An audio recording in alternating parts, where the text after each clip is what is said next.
Hi, I'm David Cataford, CEO of Champion Iron.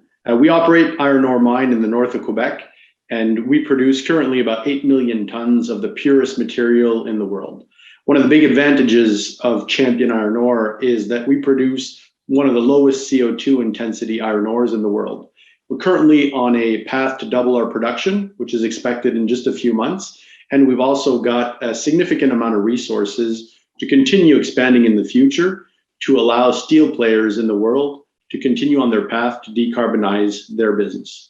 David, good to see you again. I haven't seen you for a year. I'm really excited to hear what you've been up to in the last year. Now, iron ore in a transition period for sure. It's been a kind of funny year for your investors as well. You've ended the year pretty much where you started in terms of share price, but you've been on a little journey along the way. What's been happening in the iron ore space this year that we need to be aware of? Well, I think there's been a lot of shift in terms of the medium to longer term demand. I think slowly people are understanding that you need to buy higher grade iron ore if you want to decarbonize the steel industry. We've seen a lot of countries set very aggressive targets in the coming years to achieve steel decarbonization. But today, the only path to be able to do that is high grade iron ore. So that's why we've seen that premium for our material be very healthy through the whole year.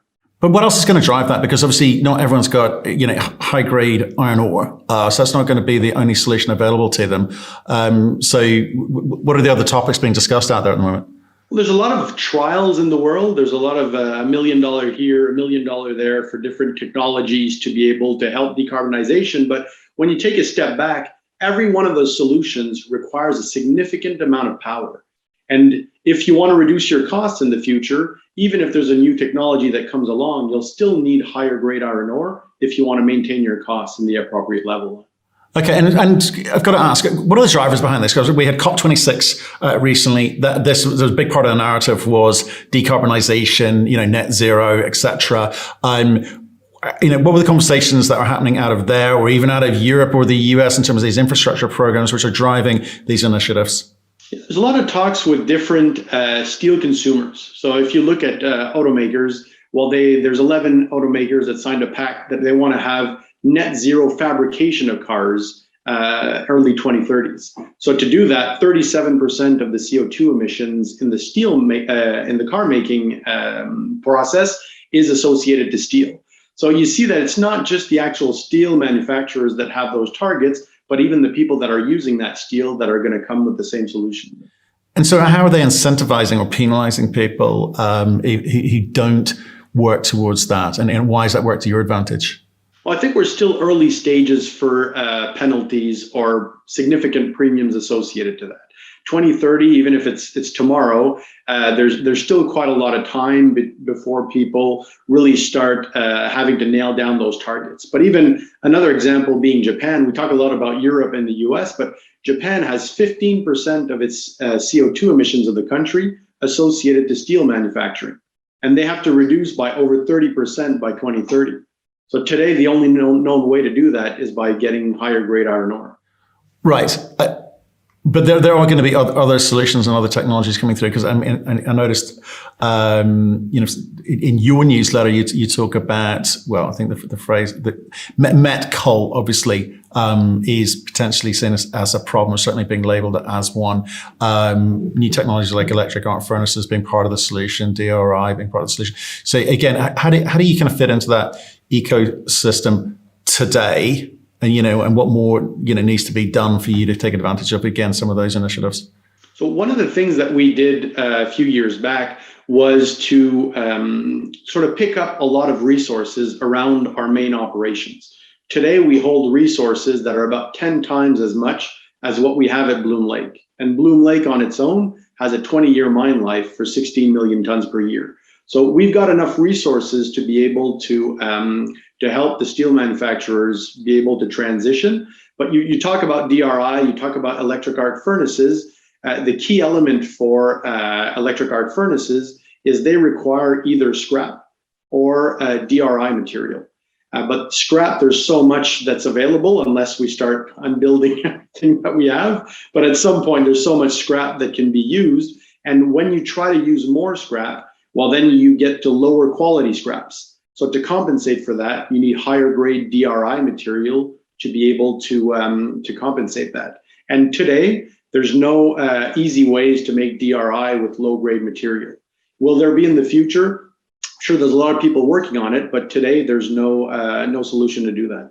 Okay, just coming back to share price, because I'm sort of intrigued by it. You, like I say, you finished the year where you started with, around $5, but in the middle of the year, well, actually from sort of April through to August, you had a kind of good run of it. What was driving that? What was it tracking against? Well, we saw a pretty big uptick in the iron ore price during the summer. There was a lot of hype associated to the sort of strengthening iron ore price. But yes, it's gone down today, but we're still about $40 US over what we had forecasted in our feasibility study when we sanctioned phase 2 project. So today, the steel environment, the margins are very good, and the iron ore has a significant price in the market today. If you just go back a few years, people were saying iron ore is going down to $40 US per ton. We've obviously never seen that, but I think there was a bit of emotion associated to that. And even today, when you look at most analysts, they're all forecasting iron ore to go down. But when we speak to the steel manufacturers, or we speak to the iron ore producers, well, we're talking about production being curtailed under $100 US per ton. So the chances of that materializing, at least at Champion, we feel is pretty slim. So if it's tracking to price, then does that suggest the market sees you as fully valued, or needs something serious to happen, like obviously the energy problems in China continuing, or do we have to wait until phase 2 actually starts to comes good, and whenever that is, sort of April, May next year? Well, I think there was a bit of an uncertainty, especially associated to China. So we saw China impose pretty significant production cuts to most steel manufacturers. So that brought the demand down for a slight portion of time. Now we're seeing this already start to recover. And what we saw as well is the production of steel ex-China increased significantly as well. So I think there was a lot of emotion associated to the fact that China reduced steel production, but realistically, the demand for steel has not gone down. So that's why you see the steel margins very significant, and why we're seeing the iron ore price come back up. Right. So is China, well, actually, given the product that you've got, and given the conversations coming out of the US and Europe about, we were talking about the carbon trading or carbon neutral or zero emissions targets, etc. Is China important to you, or can you operate successfully with efficient margins outside of whatever China does, or are you affected by that? Yeah, we're one of the companies that is the least affected by China, in the sense that about 45% of our tons are sold into China. We want to reduce that going forward with our expansion. We're seeing much more demand come from Europe. We're seeing demand from the US, the Middle East. They're all markets that are closer to Champion as well. So that reduces our freight costs when we're able to sell to those markets. So China is obviously important because they produce the majority of steel in the world, but we can do very well by selling to different markets around the world. Right, and just again, obviously you mentioned freight costs there. Obviously, we've talked about supply chain issues this year. Everyone's been quoting that as problematic, and in increasing costs that driving inflation, and whether it's transitory or permanent. Who knows? Everyone's got their own view on this. I mean, given electric arc is a potential technology which is going to be used, again, how do you see the market affecting your margins going forward in this environment, that the type of environment that we're seeing at the moment? And if it does continue to remain the same, does that affect you positively, negatively? Can you take advantage of it? Yeah, there's a significant potential upside for Champion material, because when you look at electric arc furnaces, they use either scrap or DRI material. Today, DRI trades to a premium to iron ore. But there's a lot of discussion that because DRI has become more and more rare, when you look at the potential demand that's going to grow, it could start trading similar to scrap prices, because the materials are interchangeable in the electric arc furnace. And if that happens, While iron ore today is trading at about 100, 110 US dollars per ton, scrap is over 350 US dollars per ton. So you can see that there's a big potential uplift in the premiums that we get for our material if that transition happens. And where does the electric arc, it's a potential technology. Sorry to bang on about it, but I'm sort of intrigued because there's a whole nother discussion around, met coal's role in iron ore as well. But are we going to see North America investing in electric arc? Or does the US's production of coal prohibit them from actually going down that route? In which case, are you going to have to look to, Europe, or is Europe going to be looking to you to kind of, feed or help them with that new initiative?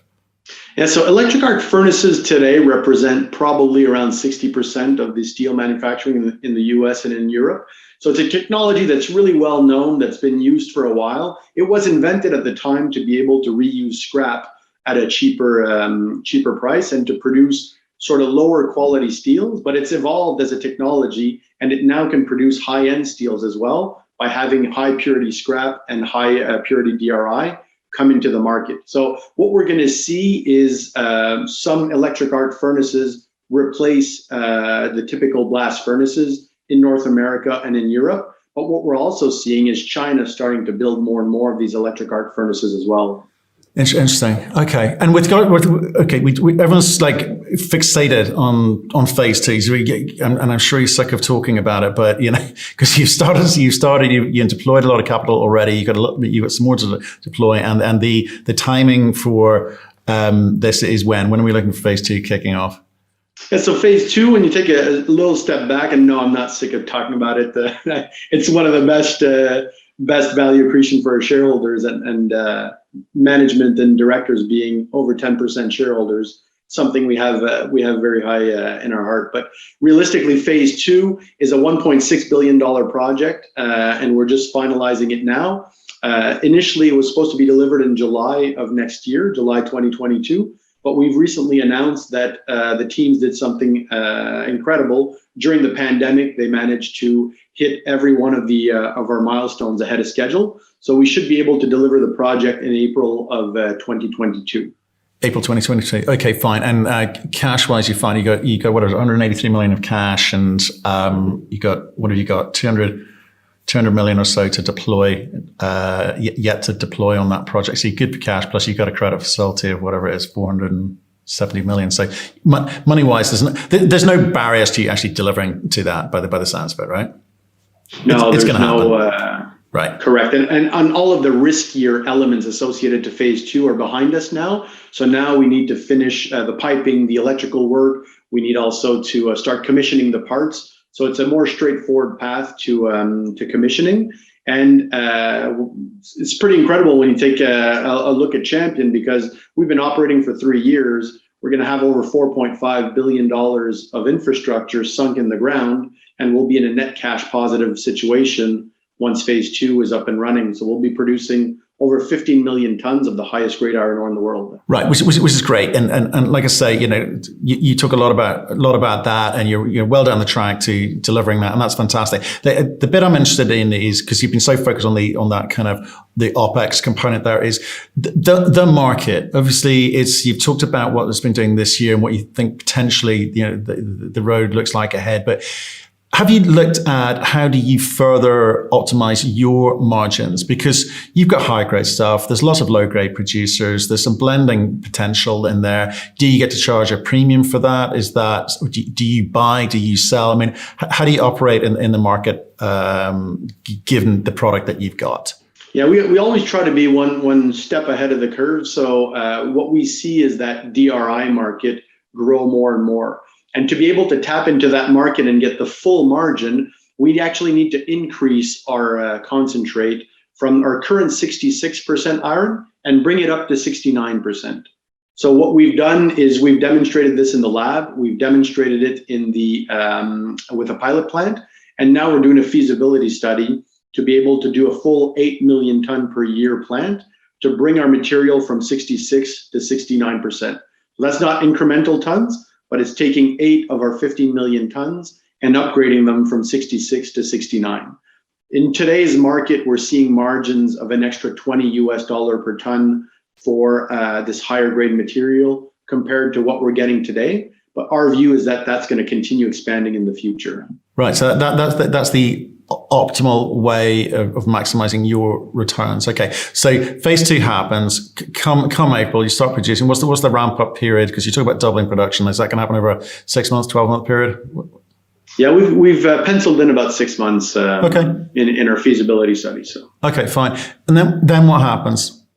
So essentially, when we look at Champion, I think we've got 3 different growth sort of trajectories. One is our capital return strategy. So our shareholders have been patient supporting us for quite a while. We've always said that once phase 2 is up and running, we want to start redistributing capital to our shareholders. We actually did this a bit quicker than initially thought because we've just bought back all of the preferred equity that the Caisse de dépôt, the Quebec Pension Fund, had in Champion.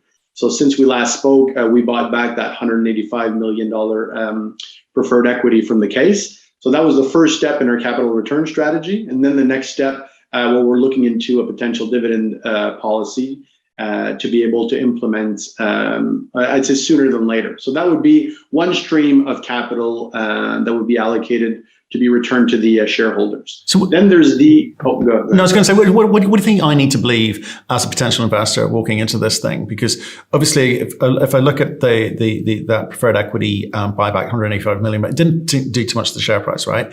And you're talking about offering dividends. I mean, what sort of quantum, what sort of level, what percentage are we giving back?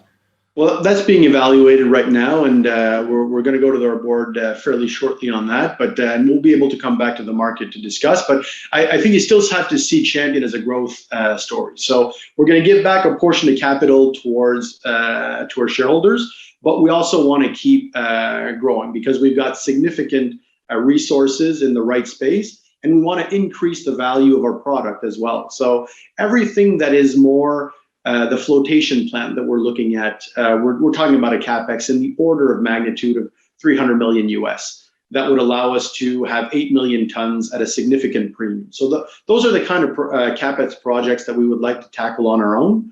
But when you look at all of our resources, when we started the conversation, we talked about having 10 times the amount of resources than what we have at Bloom Lake. We're looking at larger projects to be able to bring those tons into production. These are the kind of projects that we would like to do with strategic partners. So as the demand grows for this material, there's going to be steel manufacturers that are going to want to secure this material. So we'd like to do those projects in partnership with them. Okay, so you still think you're a growth story. I think obviously the delivery of phase 2 will be a significant step towards that. That should be a moment where hopefully share price starts appreciating. That's how I make money, right? If you're going to give me a dividend, if it's low single digits, then it's like, I might as well go invest in the coal companies, quite frankly, who are doing high single digit, low double digit numbers for dividends. But I want to buy into a growth company like yours, which says, hey, we're going to double our throughput, 15 million tons per annum. That's significant. And we've got projects beyond that. So why give money back to shareholders now? Why not just advance those other projects past phase 2, the CAMI, et cetera, and try and expand your total, production size? That's going to give me much more torque, isn't it, than dividends? Yeah, when you look at the kind of cash flows that we'll be making once we have phase 1 and phase 2 in operations versus where we see the iron ore price going, we believe strongly that we can do both. We can give back a portion of the capital to our shareholders, and we can continue that growth trajectory to make sure that we create value through the share price as well. Okay, well, I guess once you give guidance on dividends, will that be presumably in Q1 at some point, will it? That's going to be pretty soon, yeah. But not this side of the new year? Correct. Okay, awesome. Actually, we're talking about carbon footprints, et cetera. What are some initiatives that you're taking internally to reduce your own carbon footprint? So when we look at at Bloom Lake, when we first bought the project, you got to remember that the Quebec government holds close to 9% of our shares. So we've been, not only because of our own values, but we've been in line with the government since the acquisition of Bloom Lake to reduce our CO2 emissions. We've invested significantly in 2016, 17, and 18, and today we've already reduced by 40% our CO2 emissions. That's why we position ourselves as one of the lowest CO2 emissions iron ore in the world. We benefit from high-grade iron ore. We benefit from clean power. So Quebec's grid is about 99% hydroelectric power. So that allows us today to have 70% of the energy used at Bloom Lake to be able to use that in hydroelectric power. Now, the next step for us, there's small projects that we can do to continue decarbonizing at Bloom Lake. The major gain for us is going to be working with the OEMs when we find that right solution for the mining trucks. That's where we currently use or emit most of our CO2 emissions. And the good thing is that we're aligned with pretty much every mine around the world to find a solution to the mining trucks.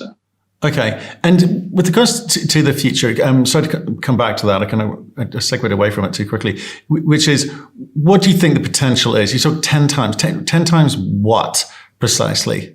On what potential, sorry? Well, you said that we've got potential to grow. We're still a growth story here, and we think we've got 10 times more potential. Okay, yeah, sorry. Yeah. So what do you precisely mean by that? And what does that look like? What we did over the past few years is we acquired a few smaller companies that had significant resources of iron ore in the ground.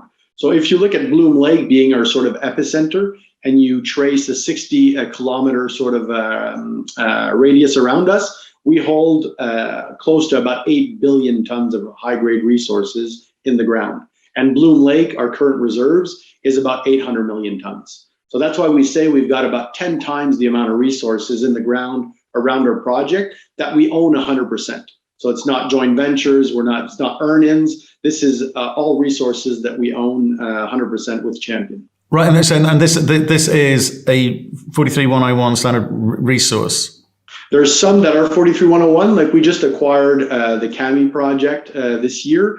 That used to be owned by a company called Alderon. They were permitted and they were going forward with their project. That's 1.7 billion tons, just a few kilometers away from Bloom Lake. So some of our resources are 43101, like our Fire Lake project that is also 43101. Others have PEAs or sort of pre-feasibility studies done on them. So that's fantastic, right? And it sounds like you could potentially be able to talk about a big program of expansion in terms of the volume that you're producing. But what's the growth beyond that? Do you move downstream? Do people downstream move upstream to you? Do you think there's going to be some consolidation in the space? And ultimately, quite frankly, as from shareholder, what's your end game? Yeah, for us, we're a mining company. That's our expertise. Can we do flotation and upgrade the product that we produce? Definitely. Could we potentially pelletize that in the future?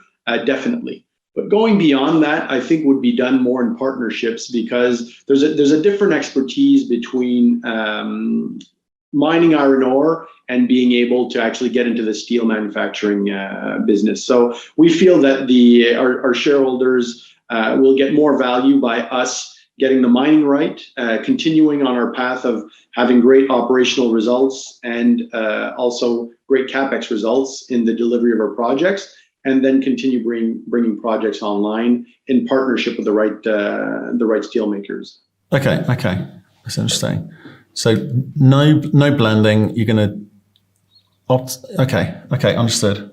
Right, and just in terms of again the phase 2, you've talked about 2 new economic studies which are on the way as well. Again, time. How do they roll out? What's the timing of those? Clearly, you've got the money to do it. So what do we need to know? Yeah, so when we look at our feasibility studies that we're doing right now, one is to be able to get by June of next year the full feasibility study of the flotation plant. So that's that 8 million ton per year plant that could bring our material to 69% iron ore, so pure DR feed material. Then we're also doing a feasibility study to determine what is the CapEx to bring Kami online. So Kami is that project we just discussed, a few kilometers away from Bloom Lake, used to be owned by Alderon. They were permitted. They were going towards building a new 8 million ton per year plant. So we're delivering the feasibility study for that potential by end of next calendar year. Okay, interesting. And in terms of any other kind of studies that you feel you need to do, or any other optimization work, is it all done and dusted now? We're just really in production mode? Yeah, we don't really feel that we can ever be done and dusted. So the big advantage at Bloom Lake is when we talk about that green power that's readily available, it allows us to imagine other potentials at the site. One of the elements that we want to be able to do is to debottleneck our current plants. We feel we can do that at an accretive price to eventually be able to bring Bloom Lake at 18 million tons instead of the 15. So that's an extra 3 million tons that could potentially be done without building a new plant, just by doing some modifications in our current operations. So that's the kind of project that we're currently looking at. And the other one that could be very interesting and accretive is the fact that when you go back in history of Bloom Lake, the previous owner had developed a resource base that had about 1.6 billion tons at Bloom Lake. We chopped that in half because we wanted to make sure that we were starting up the project in a very conservative way, keeping our operating costs as low as possible. But we could reconvert some of those ex-resources to be able to imagine a phase 3 directly at Bloom Lake. So that could be a new 8 million ton per year concentrator directly at Bloom Lake with a new mine plan to be able to process up to 24 million tons at Bloom Lake.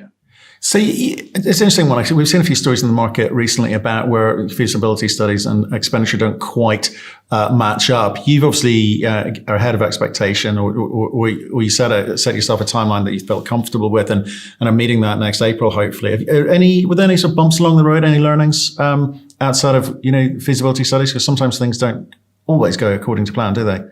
Yeah, I don't think I had any white in my beard when the project started, so there's been many bumps along the road.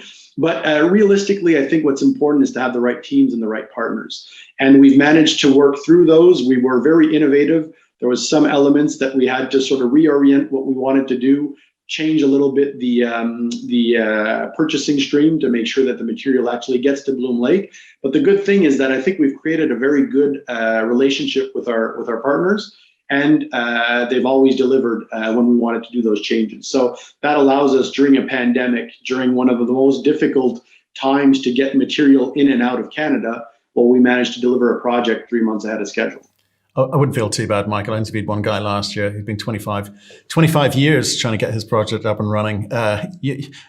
Less than 2 is not too shabby. Hey, just with regards to all this money that you will hopefully be throwing off, additional money that you'll be throwing off in phase 2 kind of ramps up to optimum output, is clear there's a lot of cash, and doing preferred equity buybacks and dishing out dividends at whatever level you decide is good, but there's going to be a lot of cash. It feels like, if prices stay in or around where they are today, or even go higher. M&A. There's a lot of kind of stranded projects out there. Is that part of the consideration, or because your project is big already, could you stomach or countenance acquisitions? It's a possibility. I mean, when we purchased Bloom Lake, it was at a very proper time to be able to do that transaction. We acquired silently a lot of resources around the actual project. When we look at larger potential M&As, for us, it would have to make sense. The value would have to be there for our shareholders. The big advantage is that we own over 10% of the company, so we don't need to acquire for ego. It's got to make sense. It needs to be accretive, and we need to make sure that we have the right project. Would we stay only in iron ore? Our view right now is that, obviously with our name, Champion Iron, that's the strategy we want to take. We want to stay in the high-grade iron ore space, and for now, we're focused Canada. So could that evolve in the future? Maybe, but we want to make sure that we can walk before we run. And to say today we could do an acquisition in another country, or I don't think we would be able to do that at the same time as we're growing the company. But at the same time, if the right opportunity comes, we'll obviously be ready to benefit from it. Can I talk about this there was a kind of a little bit of, there's a couple of whistleblowers out of two funds in the States, and they're kind of reporting to the SEC, greenwashing of funds and stuff. Do you feel that, because there's always been low grade, high grade iron ore, right? But this new narrative in the marketplace, and people trying to take advantage of it. Do you feel that things have significantly changed, and we do need to have this conversation because COP26 says we should, or that the battery revolution says we should? Do you think that your industry, you talked about it being transition, not just you guys, the industry here, do you think this transition will be taken up by all of the players? There's 8,500 companies involved in iron ore in one way or other globally. So, or is it just putting lip service to that narrative, because that's what the narrative is these days? What are you seeing which encourages you to believe that people are serious, that your industry is serious about this? Yeah, when you look at the amount of capex that's available for reducing emissions in steel, I think it shows that it's not just talk. I mean, we were speaking to just one trader out of Japan. Internally, they created a $3 billion fund to accompany projects that have steel decarbonization elements. So, and this is just one trader out of Japan. So you can see that there's a lot of potential capex that's actually been put there. Recently, you've seen a lot of announcements, ArcelorMittal building some electric arc furnaces to replace blast furnaces. We've seen the same in Canada. Canada has put a significant subsidy for one of the blast furnaces to convert into an electric arc furnace. I mean, you're talking about roughly $400 million subsidy. So I think there's a significant amount of push that is being done, and it's not just talk. There's obviously more talk now. As we get closer to 2030, closer to these targets that most people set, I think that's where you're going to see a much bigger push as well. So today we see it a little bit. Come 2025, I have a feeling that's very close to the 2030 mark, and people are going to have to sanction projects or do different elements to achieve those targets. And just again for this, for a shareholder, is you're saying that companies like you who are genuine about it, real about it, they really believe it and can deliver it. There's some kind of premium for you guys versus the companies that don't, and whether that's sort of driven by carbon tariffs or carbon credits or whatever incentives that governments put in the way in terms of transporting of your products across borders.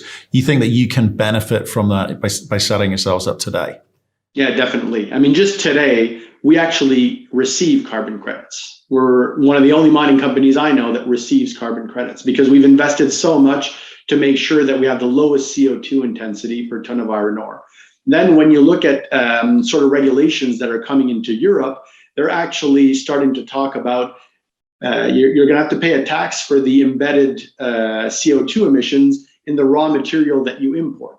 So as these elements start to unfold, well, because we've got that big advantage of having green power for most of our operations, well, that allows us not to be taxed further. So we're always going to have that benefit compared to higher CO2 intensity projects. So do we get a big premium for this today? Well, you've seen the premium for the high-grade iron ore already increase significantly, but we do feel that there's a lot of room for that to grow. So being in this niche product is what we believe is the most accretive for the future.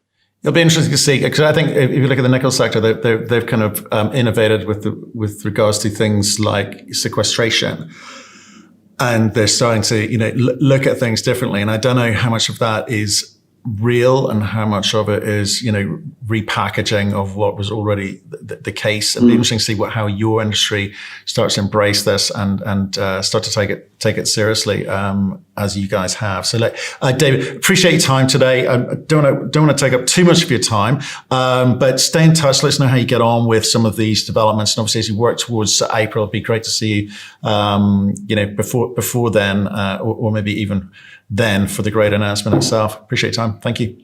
Yeah, my pleasure. Anytime, Matthew.